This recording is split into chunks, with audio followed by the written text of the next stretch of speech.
Today is Wednesday, the 17th of June, and we are reading from day 168 of the Book of Mysteries by Jonathan Cahn.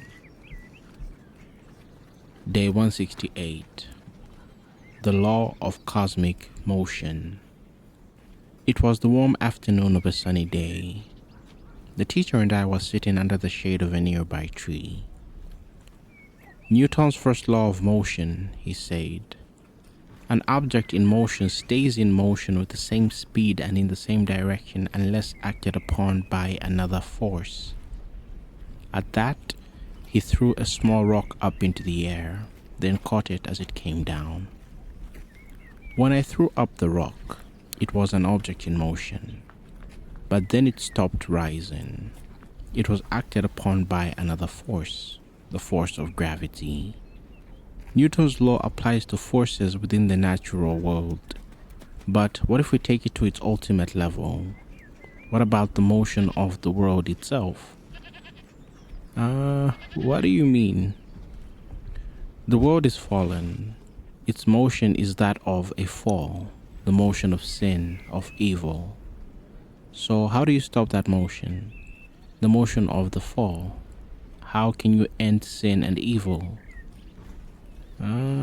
Many religions and ideologies would say you just turn away from evil and turn to good. But how? As a teacher, an object in motion remains in that motion. Oh, unless acted upon by another force, I said. Yes. So it could only happen through another force.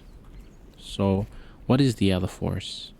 It can't be of the world, but must be other than the world, beyond the world. What is other than and beyond the universe? God. Yes. So the answer can only come from God. But how? Unless acted upon, the other force must act upon the object. So the force must come into contact with the object in motion. Therefore, the presence of God must come into contact with the fallen world to act upon it. And what is the cross? It is God taking all the motion of sin and evil and bringing it to an end. And what is the resurrection? It is God giving the world a new motion, the motion of life. It is God giving the fallen the motion of rising.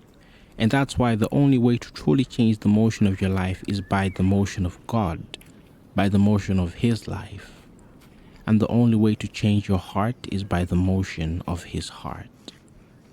But unlike this rock, it's your choice to let it happen.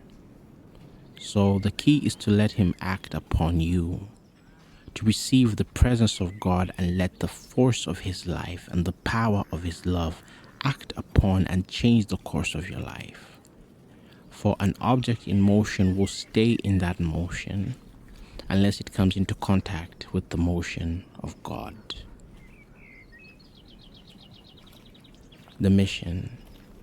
Today, seek to receive the cosmic motion of God's love, God's life, and God's salvation, and let it change the motion and course of your life.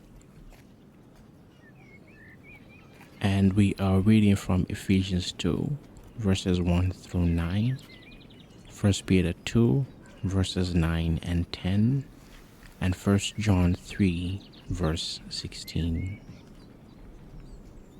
May the grace and peace of God be with you.